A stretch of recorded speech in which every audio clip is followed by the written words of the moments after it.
কহিতেছে একস্বরে চিরবিরহীর বাণী নিয়া, ভুলি নাই ভুলি নাই ভুলি নাই প্রিয়া। মহারাজ, কোন মহারাজ্য কোনো দিন পারে নাই তোমারে ধরিতে, সমুদ্র স্তনিত পৃথ্বী হে বিরাট তোমারে ভরিতে।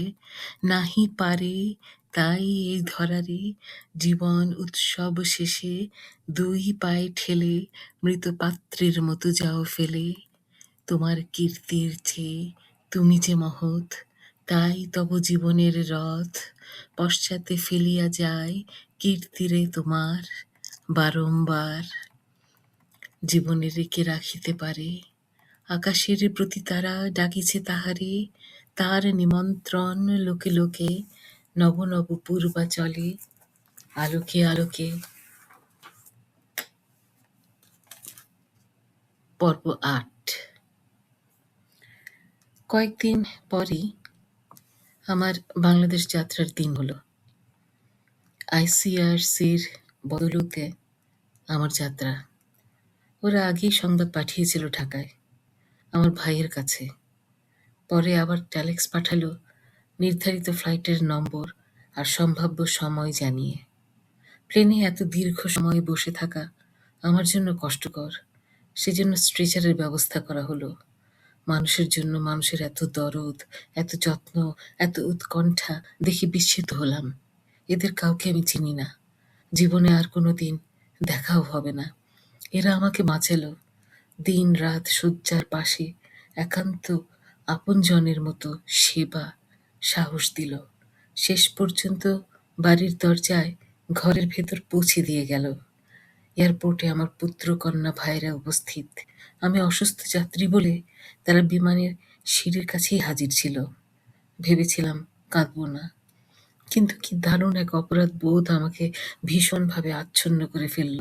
মনে হলো ভারী অন্যায় করে ফেলেছি, আমার মরে যাওয়াই এর চাইতে উত্তম হতো। এখন আমি এদের সকলের জন্য দুঃখের বোঝা বয়ে আনলাম। এরা যে অনুক্ষণ আমার জন্য শেলবিদ্ধ থাকবে। শেষ পর্যন্ত আমি এদের দুর্ভাগ্যের কারণ হয়ে দাঁড়ালাম। কত যন্ত্রণা আমি এই বুকে লুকিয়ে রেখেছি কেউ জানে না। কাউকে এক মুহূর্তের জন্যে কষ্ট দিইনি। আর আজ আমার অদৃষ্ট। স্থির করলাম তাকাবো না কারো দিকে, চোখ বন্ধ করে রাখবো। ওরা আমার কপালে, মুখে হাত বুলালো। এই স্পর্শ আমার চেনা। আমি জীবনে এই প্রথম ওদের সামনে টুকরে কেঁদে ফেললাম। পুতুল হারিয়ে ফেলা ছোট্ট মেয়েটির মতো কেঁদে কেঁদে হয়রান হচ্ছি। কিছুতেই নিজেকে কন্ট্রোলে রাখতে পারছি না। ওরাও কোনো সান্ত্বনার বাণী উচ্চারণ করতে পারছে না। ওদের মতো শোকাহত আর কেউ নেই। তাদের কণ্ঠরুদ্ধ, ভাষা নীরব। তাদের না বলা কথার ঢেউ আমাকে আরো ব্যথিত, মথিত করছে। শেষ পর্যন্ত বাসায় এলাম। কান্নার উচ্ছ্বাস হ্রাস পেল। বড্ড দুর্বল শরীর, তাই বিশ্রাম। পরের দিন ভোরে চোখ মেলে দেখি ওরা আমার চারপাশে। ওদের হাসি মুখ দেখে আমার প্রাণ জুড়ালো। ছেলে বলল, আম্মা, কোনো চিন্তা করো না, তুমি মেডিসিন খেতে হবে আর কিছু এক্সারসাইজ করবে, তারপর তুমি একদম ঠিক হয়ে যাবে। তারপর সকলেই একে একে আমার অনুপস্থিতিতে কি ঘটনা ঘটেছে, কার কেমন কেটেছে, সব গল্প বলে গেল। তাদের আব্বা আমাকে বিমানবন্দরে রিসিভ করতে এসেছিলেন আগেরবার। আমি যথাসময়ে না পৌঁছানোর কারণে দারুণভাবে ভেঙে পড়েছিলেন। তারপর আমার জীবিত থাকার সংবাদে তিনি কিছুটা শান্ত হন। এবার তিনি বিমানবন্দরে আসেননি, আমি জানি, ধরা পড়ার ভয়ে। এরা আমাকে চট্টগ্রামে নিয়ে যাবে। ভ্রমণের ক্লান্তি দূর হলেই ওরা আমাকে নিয়ে এলো আমার বাসায়। ইলিয়াস খান অফিসেই ছিলেন। আমি ঠিক বুঝতে পারছি আমার এই অবস্থা মোকাবেলা করা তার জন্য খুবই কঠিন। সে তো শান্ত প্রকৃতির, অস্থিরতা তাকে মানায় না, তাই সে যতক্ষণ পারে লুকিয়ে থাকতে চায়। যথারীতি অফিস থেকে তার বাড়ি ফেরা হলো। আমি আমার বিছানাতেই ছিলাম। কাছে এসে বসলো, জিজ্ঞেস করলো কোথায় ব্যথা, কি কি সমস্যা। হাসি হাসি মুখে করে এসেছিল আমার কাছে, কিন্তু অঙ্গহানির দুঃসংবাদে মুখে কালো ছায়া নেমে এলো। জানি আমার এই ক্ষতি তার বুকে কত বেশি করে বাজছে। কোনো মন্তব্য করা তার পক্ষে সম্ভব ছিল না। উঠে হাত মুখ ধুয়ে খেতে গেল। পরে এলো আমার পাশেই বিশ্রামের জন্য। প্রশ্ন রাখলাম, কেমন আছো তুমি? উত্তর দিল না। তারপর আরো যে ছোট ছোট কথাবার্তা। তারপর বললাম, আমাকে পাশের রুমে থাকতে দাও। আমার মতো একজন রোগীর ঘরে তোমার থাকা ঠিক নয়। তোমার ডিস্টার্ব হবে। কোনো উত্তর নেই এবারও। জোর করতে বলল, না, তুমি এখানেই থাকবে, অন্য কোথাও নয়। তবে আমাকে একটা সিঙ্গেল বেডের ব্যবস্থা করে দাও। সেসব পরে দেখা যাবে। পরে আমি একটি সিঙ্গেল বেড লাগিয়ে নিয়েছিলাম আমার চলাফেরার সুবিধা মতন। শহরের বড় বড় ডাক্তাররা আমাকে দেখে যান, আশ্বাস দেন সেরে উঠব বলে। শুনে আমারও ভালো লাগে, কিন্তু বিশ্বাস হয় না যেন। বন্ধু বান্ধব, আত্মীয় স্বজন একের পর এক আমাকে দেখে যাচ্ছে। সবাই নয়নের সলিলে ভাসছে আমার এই করুণ অবস্থা দেখে। উল্টো আমি তাদের সান্ত্বনা দিয়ে সেরে উঠব, আবার আগের মতো হয়ে যাব। কিন্তু মনে মনে আমি ধারণা করি আমি আর কোনোদিন আগের মতো হব না। কত পঙ্গু মানুষ আমি দেখেছি, তাদের জন্য কত মমতা সহানুভূতি ছিল। শয্যা পাশে বসলেই তারা কেঁদে ফেলতেন। সেসব কথা মনে পড়ে, তাই আমি আর কাঁদি না। তাছাড়া আমার স্বামী, ছেলে মেয়ে, আমাকে কেন্দ্র করে যাদের জীবন, তাদেরকে বেদনা দূর করে রাখতে আমার ভালো লাগে না। শারীরিক অক্ষমতা সত্ত্বেও আমি মনের দিক থেকে পঙ্গু নই। তাই আমি তাদের সুখ শান্তির কোনো রকম অন্তরায় সৃষ্টি করিনি, বরং বাড়িতে একটা স্বাভাবিক আবহাওয়া বজায় রাখার চেষ্টা করেছি। আমার পৃথিবী ছোট হয়ে আসছে ক্রমশ। ঘরের ওই ছোট কোণাটিতে আবদ্ধ হয়ে পড়ছি। আমার যন্ত্রণা, আমার বেদনা যেন আমি একাই উপলব্ধি করতে চাই। তা সত্ত্বেও আমি দেখতে পাই ওরা আর আমার উপর নির্ভর করে না। যে যার কাজ ঠিকমতো করে যাচ্ছে। এমনকি ইলিয়াস খানও একটু আধটু কাজ নিজে করেন, যেটা তার অভ্যাসের মধ্যে পড়ে না। পত্রপত্রিকা পড়ে মন ভালো রাখার চেষ্টা করেও ভালো থাকতে পারছিল না। বিকেলের দিকে ইলিয়াস খান আমার পাশেই থাকেন। কোথায় আমার অশান্তি জানতে চান। পত্রপত্রিকা পাঠ করে দেশ বিদেশের দু একটা সংবাদও আমাকে শোনান, যেটা আগে কখনো কল্পনা করা যেত না। এরকম একদিন তার হাতখানি আমার হাতে রেখে বললাম, এই যে মলিয়া পর, তোমার সঙ্গে একটু অন্যরকম গল্প করি। আমি কেন বেঁচে আছি জানো? উত্তর না পেয়ে আবারও বললাম, আমার বাঁচবার কোনো প্রয়োজন ছিল না, তবুও আমি বেঁচে এসে তোমার কাছে পৌঁছালাম।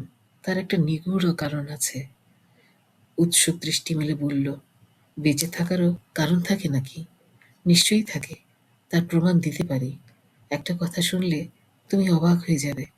তোমার মলির সঙ্গে আমার দেখা হয়েছে। দেখলাম নিবিষ্ট চিত্তে কাগজ পড়ছে। এই, তোমার জানতে ইচ্ছে করছে না মলির কথা? জিজ্ঞেস করছো না কেন? আচ্ছা, জিজ্ঞেস না করলেও চলবে। শুনে যাও আমার কথা। বাড়ি আসার 2 সপ্তাহ আগে ইভার সঙ্গে একটা বাসায় যাই। গিয়ে দেখি মলি আপা। আমার স্মৃতিতে সে এতই জীবন্ত যে তাকে চিনতে আমার একটুও সময় লাগলো না। ভীষণভাবে চমকে উঠলাম। সে অনুভূতি ভাষায় প্রকাশ করা সম্ভব নয়। যথাসম্ভব স্বাভাবিক থেকে তোমার মলির সঙ্গে অনেক আন্তরিকতার সঙ্গে আলাপ করলাম। অনেক আদর করলেন তিনিও। তোমার স্ত্রী বলে নয়, তার এককালের পরিচিত জন বলে। গল্পে তোমার প্রসঙ্গ আসলো। আমি থামলাম। এবারও কোনো উৎসাহ বা বিতৃষ্ণা কোনোটাই তার মধ্যে পরিলক্ষিত হলো না। তোমার মলিকে জিজ্ঞেস করলাম তার বরের কথা, মনে পড়ে কিনা। মলি আপা বলল, পড়ে, তবে জীবন বাস্তবতার ছোঁয়ায় পরিপূর্ণ। কল্পনার ঠাঁই নেই সেখানে। তাছাড়া ওর সঙ্গে বিয়ে হলে তো তাকে পালাতে হতো। আর 10 জন বাঙালি মেয়ে যা করে, সেদিক থেকে বেঁচে গেছি। আমার স্বামী আমায় খুবই যত্ন করেন, দৃষ্টি রাখেন আমার দিকে। না হলে ঘরে বাইরে এত খাটতে পারতাম না। আমি বললাম, আপনি খুব ভাগ্যবতী মলি আপা। গাছেরও খেলেন, তলারও কুড়ালেন। আমরা যারা ঝুঁকি নিতে ভয় পাই, তারা একুল ওকুল দুকুলই হারায়। মলি আপা বললেন, তোমার ওকুল না থাকতে পারে নীলা, তবে একুল নিশ্চয়ই আছে। তোমার কিছুই হারাবার কথা না। তোমার মধ্যে অজানা আছে। তোমার এত বিদ্যা বুদ্ধি থাকতে তুমি ঘরেই থাকো, স্বামী দেবতাটিকে সেবা যত্ন করো। সুতরাং তোমার তৈলঢালা স্নিগ্ধতনু বাঙালির দেবতাটি নিশ্চয়ই তুষ্ট আছেন। আবার গিয়ে তোমার বাড়ি আমাকে যেতেই হবে। তোমার দেবতাটিকে আমার দেখার খুব শখ। মলি আবার গল্প শুনে তোমার কেমন লাগছে? এতদিন পর আমি তোমার মলে আবার সমাচার এনে দিলাম। তুমি হয়তো তার কথা কত জানতে চেয়েছো কে জানে। এবার আমাকে বর দাও, যেন মরে গিয়ে তোমার সব ঋণ শোধ করে দিই।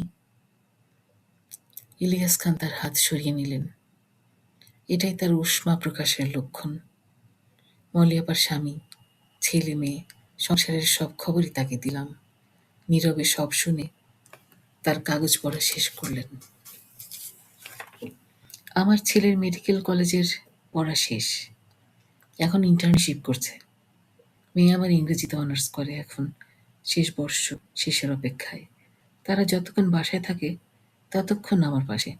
আগের মতো আমি আর তাদের পড়ার জন্য তাড়া করে ফিরি না। ওরা আমার কাছে থাকলে ভালোই লাগে। আগে তাদেরকে আমি গল্প শোনাতাম, এখন ওরাই আমাকে গল্প শোনায়। ওদের সারাদিনের অভিজ্ঞতার কথা আমাকে শুনতেই হবে। কিন্তু ওরা তো জানে না এত উচ্ছ্বাসের গল্প শোনার নটে গাছটির পাতা ঝরতে শুরু করেছে।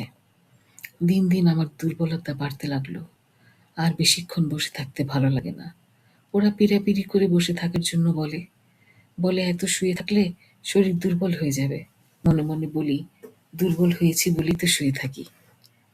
বাসায় আয়া, খানসামা আরও অনেকেই আছে। তারা সময় পেলেই আমার কাছে এসে বসে থাকে, শুনতে চাই আমার আরোগ্য লাভের সম্ভাবনার কথা। আমি শোনাতে চাই যে আমিও সুস্থ হয়ে উঠব। কিন্তু ওদের চোখে আমি হতাশার ছাপ স্পষ্টই দেখতে পাই। আমার মায়া মমতার শিকড় চারিদিকে বিস্তৃত। আমার একটু এদিক ওদিক হলেই টান পড়ে, কিন্তু মূল শিকড়টি যেন কোনো মাটির আশ্রয় পায়নি, তাই অকালেই উৎপাটিত হলো।